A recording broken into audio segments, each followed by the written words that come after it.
आप जानते हैं हम लोग इतना ज़रूरी है जो हम लोगों के मुंह से निकलता है, इस बात को समझना बहुत ज़रूरी है। एक परमेश्वर के दास केनेथ हेगन, वो एक लड़के के लिए प्रार्थना करने गए। वो 37 साल का था, 37 साल का था और कोमा में था। और वो जैसे ही हॉस्पिटल के कमरे में गए, उन्होंने हाथ रखा, प्रभु ने एकदम बोला अपना हाथ हटा ले क्योंकि ये बचेगा नहीं, मर जाएगा। और वो जो विश्वास करते रहे, जो डॉक्टर था उनकी बिल्कुल अगेंस्ट था, क्योंकि वो विश्वास करते रहे चंगाई सबके लिए। उनका प्रभु ये कैसे हो सकता है, मैं हमेशा विश्वास मैंने सिखाया चंगाई सबके लिए। और प्रभु ने उनको बताया कि इस लड़के ने बचपन से बार बार एक गलत अंगीकार किया और आत्मिक जहां में एक नियम है। तरह अगर मैं आपको समझाऊं सरल भाषा में, तो आत्मिक जहां में एक समझ लीजिए एक बड़ा सा व्हील है, एक पहिया है। और जब आप किसी बात को लगातार कन्फेस करते हो, वो पहिया घूमने लग जाता है, उसको गति मिल जाती है। और जब उसको गति मिल जाती है, परमेश्वर भी आपकी अथॉरिटी को ओवर पावर नहीं करता। आप समझ रहे हैं मैं क्या कह रहा हूँ? और प्रभु ने कहा अगर ये जिंदा होता, अगर एक कोमा के बाहर होता तो ये ठीक हो जाता। और फिर उन्होंने उसके भाई से कंफर्म किया। उसने कहा बिल्कुल सही बात है। जब ये छोटा था तब से ही कहता था मैं 40 साल तक जिंदा नहीं रहूँगा। पता नहीं क्यों कहता था, कहता हम भी बोलते रहे कि आप हर बार बोलता रहता था। कैंप में गए हम, वहाँ पे भी कहता था मैं 40 साल नहीं देखूंगा अपने जीवन में। 37 में ही डाइड। पिता ने कहा मैंने इसको वापस घर बुला लिया है। वो वापस प्रभु के पास गया। मगर हम हर चीज़ परमेश्वर पे नहीं डाल सकते, हमारी भी एक रिस्पॉन्सिबिलिटी है पुत्रों की तरह। आप समझ रहे हैं?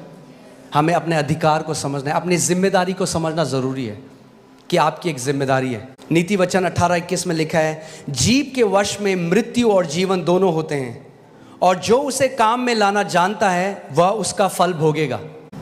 जीव के वश में मृत्यु और जीवन दोनों है। आपकी जीव के वश में मृत्यु और जीवन दोनों है। और आप चाहे तो उपवास कर लें, चर्च आ जाएं, मगर अगर आप लगातार मृत्यु बोल रहे हैं तो उस समय आ रहा है जब आप वो फल खाएंगे। अगर आप जीवन बोल रहे हैं तो वो फल समय आ रहा है जब आप उसको खाएंगे। एक डिले है स्पिरिचुअल रेल्म में और यहाँ पे होने में चीज़ें।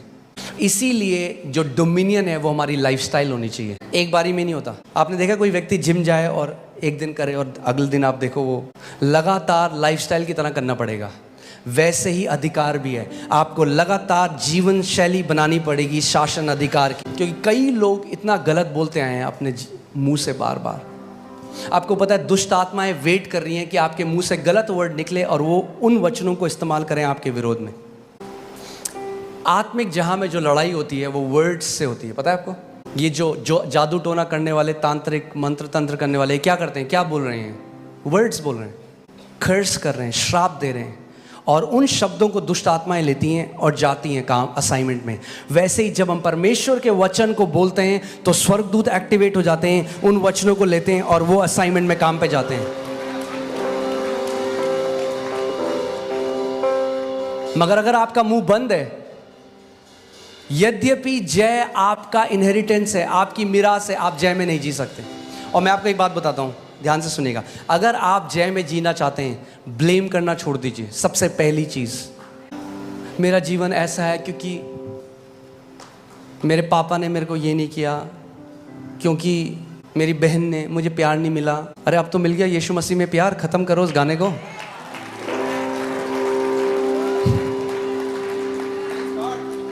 और सच्चा प्यार मिला है।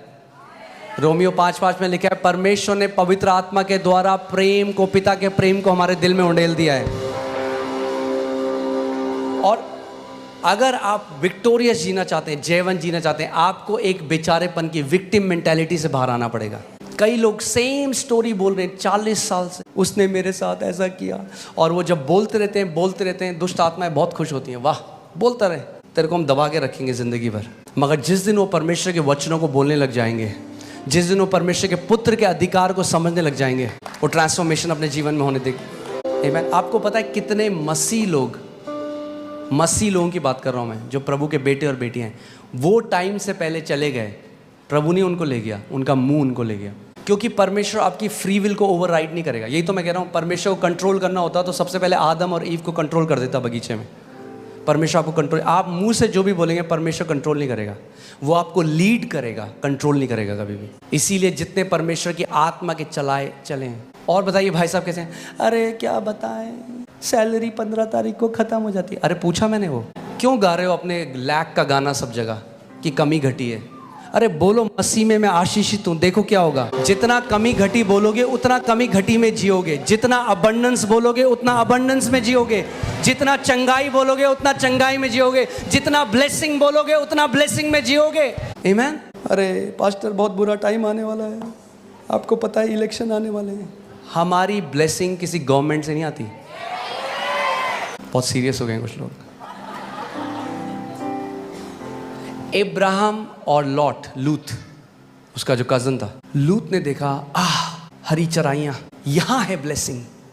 कनाडा, अरे एक तो कनाडा क्यों बोलता हूं बार बार, नथिंग अगेंस्ट कनाडा, ओके। मगर मैं क्या कह रहा हूं, हम लोग मसीह लोग जब नहीं जानते कि हमारी मिरास कहाँ है, तो हम ज्योग्राफिकल लोकेशन, देशों में वहां देखते हैं यहां है आशीष, यहां जाएंगे तो आशीषित हो जाएंगे। आशीष कनाडा में, अमेरिका में, ऑस्ट्रेलिया में नहीं है, दिल्ली में भी नहीं है। आशीष मसीह यीशु में है।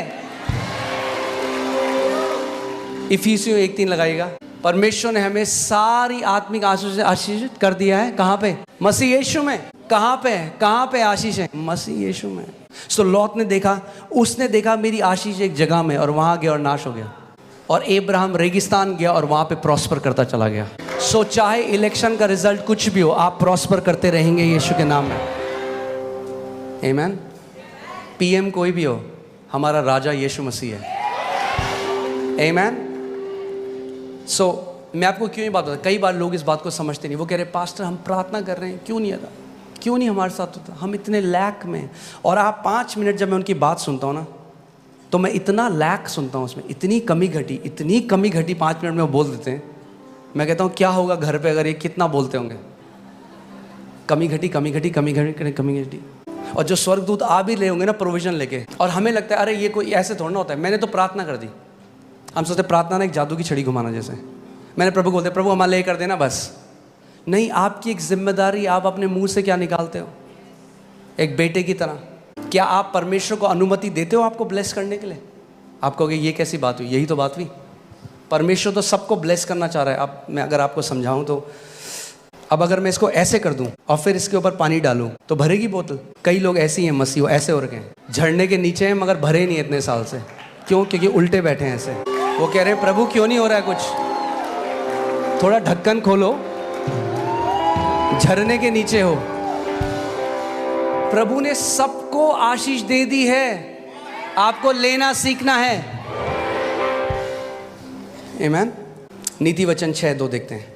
नीति वचन 6:2, तो तू अपने ही मुंह के वचनों से फंसा और अपने ही मुंह की बातों से पकड़ा गया। कैसे फंसे आप? इंग्लिश बाइबल में लिखा है you are snared by the words of your mouth. Snared जो वर्ड है वो है जो शिकारी जो फंदा लगाते हैं चिड़ियों को फंसाने के लिए। सो प्रभु कह रहा है तूने अपने मुंह से अपने लिए फंदा लगाया और फिर कूद गया उसके अंदर। ये तूने किया है। लोग कहते हैं मैंने कब किया? जब आप बार बार कमी घटी की बात करते हो तो क्या आएगा आपके पास? कमी घटी। मरकुस 11:24 में यीशु ने कहा he shall have whatever he says, उसको वो मिलेगा जो वो कहता रहता है। कुछ लोग हैं वो लगातार बीमारी की बात करते हैं, लगातार हाय मेरे यहाँ दर्द, हाय मेरे यहाँ दर्द, हाय मेरे यहाँ दर्द। और ठीक है दर्द है, उसके लिए मना नहीं कर रहे, मगर चंगाई की आयतें बोलने लग जाओ जो बाइबल में दर्द चला जाएगा।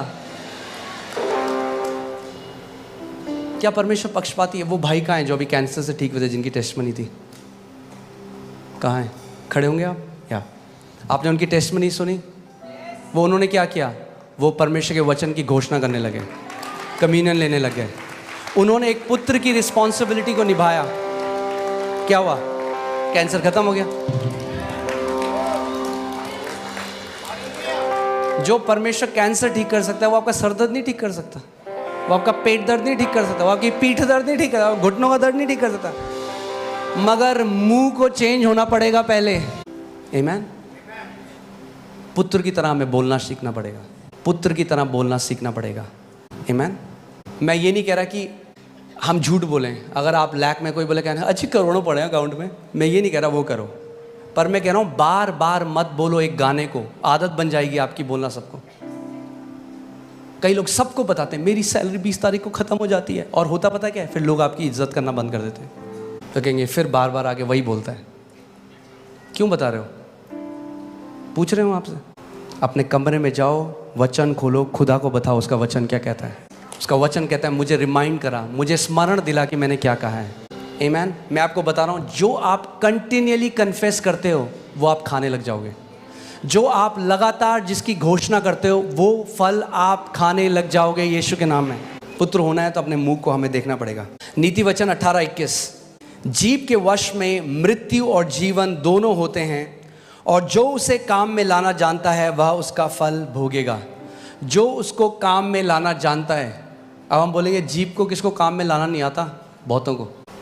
जिसके लिए दी थी उसका उल्टा कर रहे हैं हम लोग। जीवन के लिए दी थी, कई लोग मृत्यु बोल रहे हैं इसे। अपनी जीभ से लोगों ने अपने जीवन, आप जानते हैं अपनी जीभ से आप अपने जीवन को छोटा या अपने जीवन को लंबा कर सकते हैं। अपनी जीभ से आप गरीबी में जी सकते हैं पूरे जीवन, या आप समृद्धि में जी सकते हैं।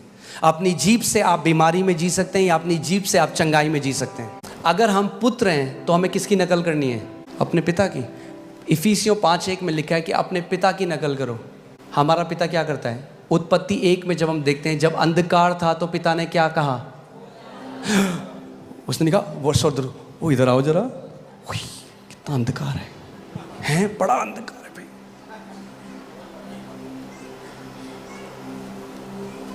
कई लोग स्टेटस लगा लेते हैं।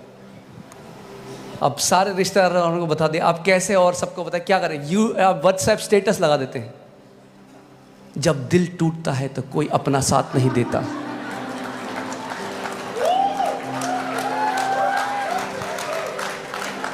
तभी तो नहीं देता साथ। झेल हो गई है लोगों की सुन सुन के आपको। सिंपैथी मत ढूंढो, वचन को ढूंढो, जीवन बदल जाएगा। सिंपैथी आपका जीवन नहीं बदलेगी। एक दिन लोग कहेंगे हाँ हाँ भाई साहब बड़ी बड़ी गलत बात है भाई साहब, उसके बाद वो भी निकल लेंगे, कट लेंगे। सिंपैथी नहीं चाहिए। सिंपैथी जीवन को नहीं बदलती, वचन है। नीति वचन 4:22 लगाए। वचन में लिखा है जो उसके वचन को खोजते हैं उनके लिए वो जीवन बन जाता है। अगर आप वचन को खोजने वाले हैं तो ये आपके लिए क्या बन जाएगा? जीवन। एक मेहनत हमें करनी जरूरी है। लेबर, नए नियम में एक ही मेहनत है। आप जानते हैं क्या मेहनत है? वचन में मेहनत करनी। वचन में मेहनत करनी बहुत जरूरी है नए नियम में हमें। यानी जो इस समय आपकी जो भी प्रॉब्लम है, हो सकता है आप बीमारी में हो सकता है आप कर्जों में हो, जो भी है, आप उस हिसाब से वचनों को निकालिए और उन वचनों पे मनन करने लग जाइए। अपने दीवार पे उसको लगा दीजिए। एक लेबर हमें करना है वचन में। आमीन।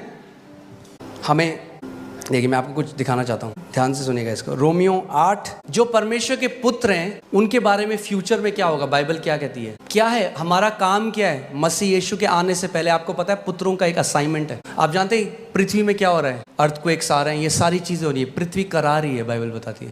पढ़ते हैं, आपके बाइबल में लिखा है, आप देखिए रोमियो 8:18 से हम पढ़ेंगे। क्योंकि मैं समझता हूं कि इस समय के दुख और कलेश उस महिमा के सामने जो हम पर प्रकट होने वाली है कुछ भी नहीं है। आमीन। क्योंकि सृष्टि बड़ी आशा भरी दृष्टि से परमेश्वर के पुत्रों के प्रकट होने की बाट जो रही है। सृष्टि किसकी बाट जो रही है? परमेश्वर के पुत्र की। ये मैसेज मैं सुनता ही नहीं। हर कोई कह रहा है मसीह वापस आ रहा है। हाँ, यीशु मसीह वापस आ रहा है, मगर उससे पहले पुत्रों का प्रकट होना जरूरी है। सृष्टि पुत्र की बाट नहीं जोड़ी, पुत्रों की बाट जोड़ी है। क्योंकि परमेश्वर ने यह नियुक्त किया है कि इस सृष्टि को उसकी बंधुआई से परमेश्वर के पुत्र छुड़ाएंगे।